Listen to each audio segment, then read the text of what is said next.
B's, whatever happened there. And then it was also okay if I made a C. If I gave it my best and I just didn't get it, that's okay. And somehow that's been lost, I'd say. And I think it has to do something with what our students' current reality is.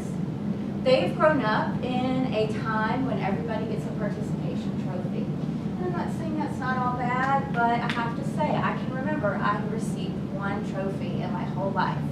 And I can picture that trophy. And it was in swimming. And I'm a horrible athlete. So it's memorable to me. Whereas if you're used to getting it at the end of everything you do, how meaningful is that? The other thing is, we live in a society where there is an actual website that teaches you how to take pictures of the food you're eating. And that we live in this social media world where there is perfection everywhere you go.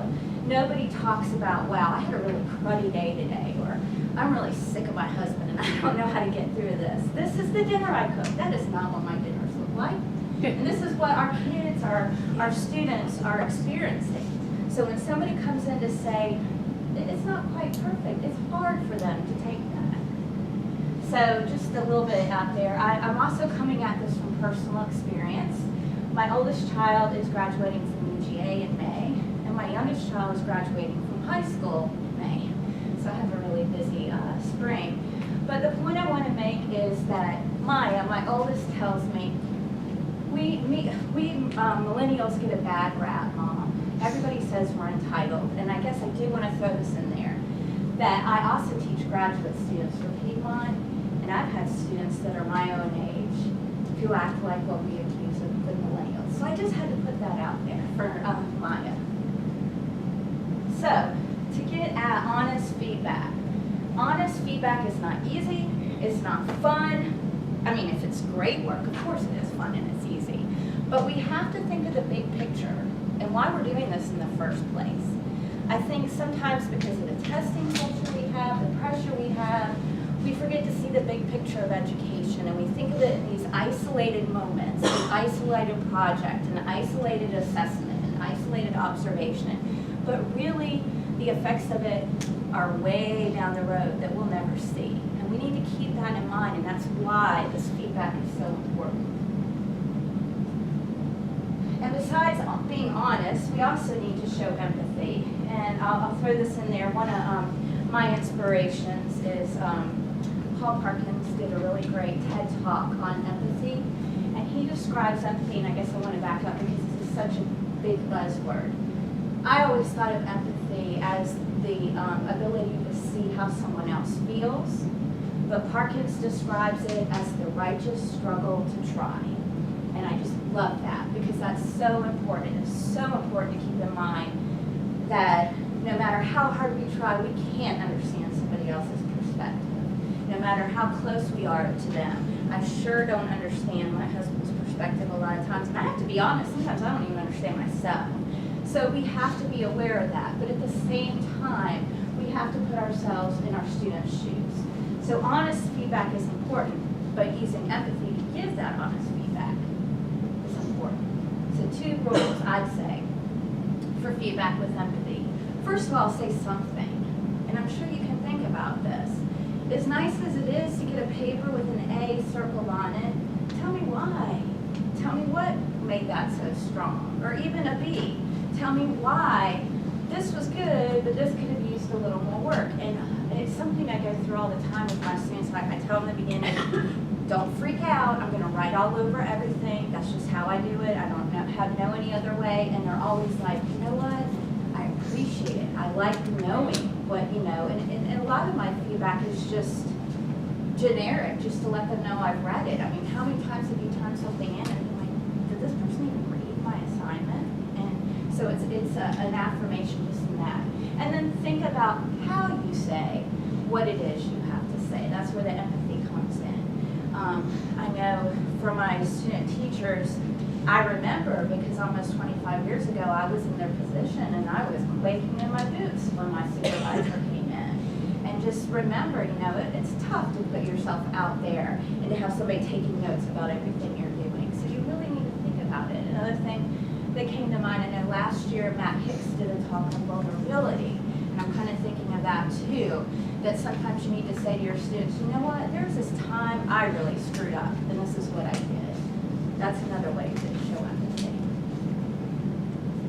So, the main thing I want to say too here is that this is one of my prize costumes. I was in elementary for 20 years, and so I will always be an elementary educator. But I think that so much of adult learning really relates back to elementary pedagogy, and we just lose that. And the biggest thing is when somebody's struggling, it's just like a kid. They need you to chunk the information. They need you to break it down. They need you to give them a starting point. And sometimes that's what we need to do in our feedback. Look, you're not hitting this, but this is where you need to go. Here's a great resource to check.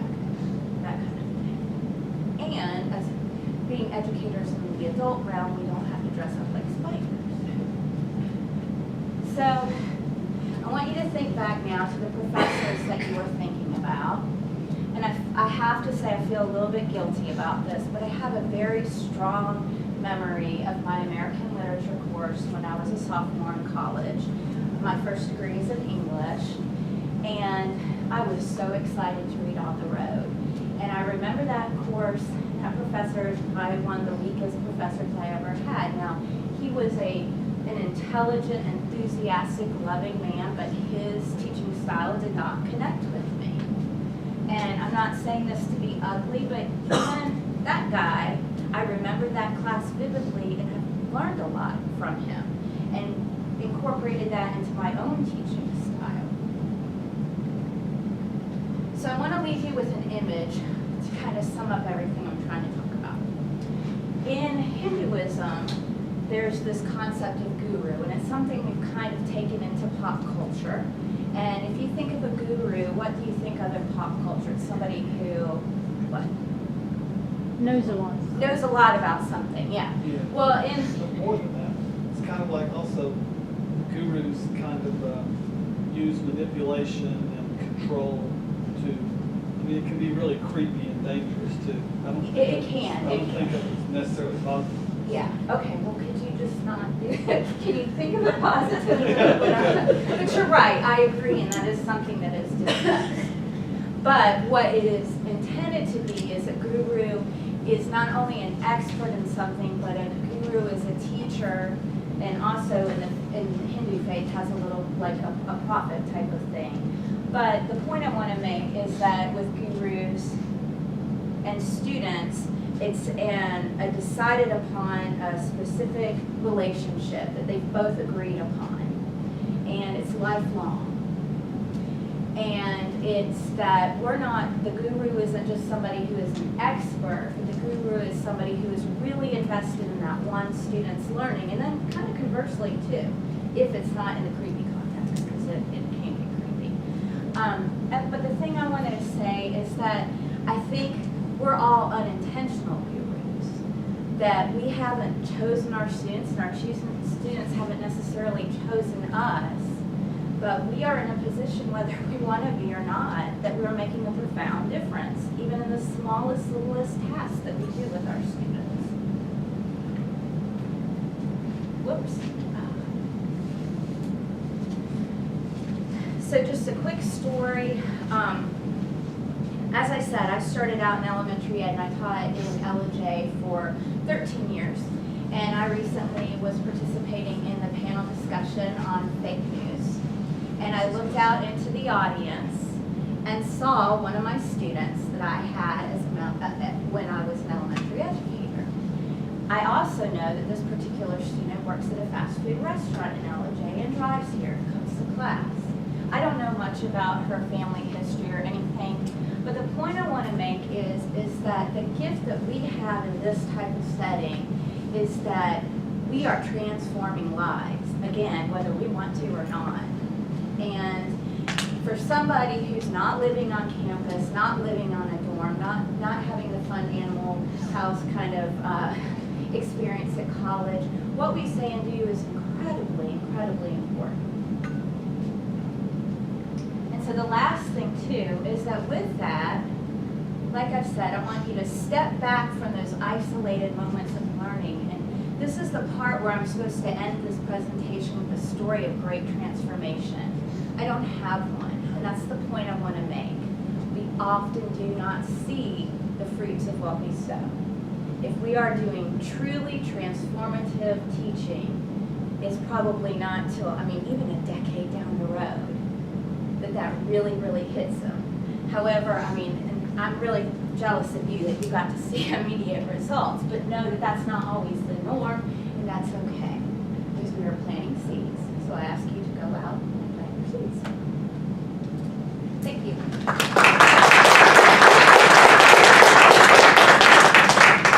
Anybody have questions? So, I was just gonna say, in the last 2 years, I decided to make empathy a cornerstone of my class. And I've been showing a couple of Phil Collins music videos, both sides of the story, and then Another Day in Paradise. And it just seems like young people really lack empathy and don't really even, get the concept that well. And I'm trying to relate it to government, like, if you can imagine somebody else's pain and the fact that maybe you've had great opportunities and they haven't, then you're going to be supportive of government wanting to do more, more social welfare programs, social justice type of programs, which requires tax money. And it just seems like, folks around here really aren't that supportive of government playing much of a role. And I'm thinking, how do you really even get them to see that government's a place where no one should be left behind? There's no way they can even think that unless they can feel empathy for other people. I just thought, hey, that's not traditional American government stuff. That's not what government teachers are really supposed to do. But if you can relate the concept of government, I can justify it. If other people think that's not appropriate, then I don't care. I'm going to do it anyway. Well, and I pull it into almost every course I teach when it really applies or not. One thing I do think is important is to recognize sometimes it's okay and necessary to say, I really don't understand where you're coming from or where that's coming from. But you know what? I'm going to do more to find out. Is that because other people aren't necessarily taking up on? Does anybody else have I was just thinking the whole notion of empathy, because I think as we look at trying to change the whole growth mindset of students, getting them to understand what they know and what they don't know, they've got to have a sense of that coming from the professor, along with the honesty, not to take the honesty a professor might show them and say, oh, I'm really bad, he or she told me that, I didn't write that well, and therefore I cannot write. And the flip side of that is that if you put the empathy portion in there with the honesty, I think the outcomes for the students might be better. I guess I'm interested in knowing if you've tracked any of that as you've added more empathy to your courses, or if you've been able to sort of get a better sense. And you're perfectly right about trying to make this, immediate feedback is great. A lot of it doesn't come for years. Leslie Harrelson downstairs just said the same thing, that she doesn't like doing student evaluations in the same semester. I just don't know how we're looking at student evaluations these days to try to make them different. But so I'm just interested in sort of, if you've got any hard data or even soft data that would assist us in getting a better handle on this. Probably, I would say, actually, through my research that I do, research supervision with Iowa, I do have a little more data about it.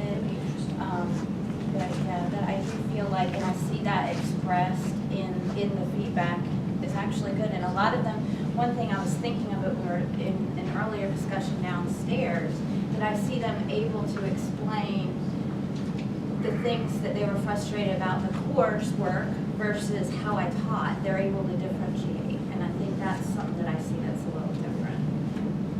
All right, everybody, let's go downstairs and close it out. I really appreciate it. Thank you very much.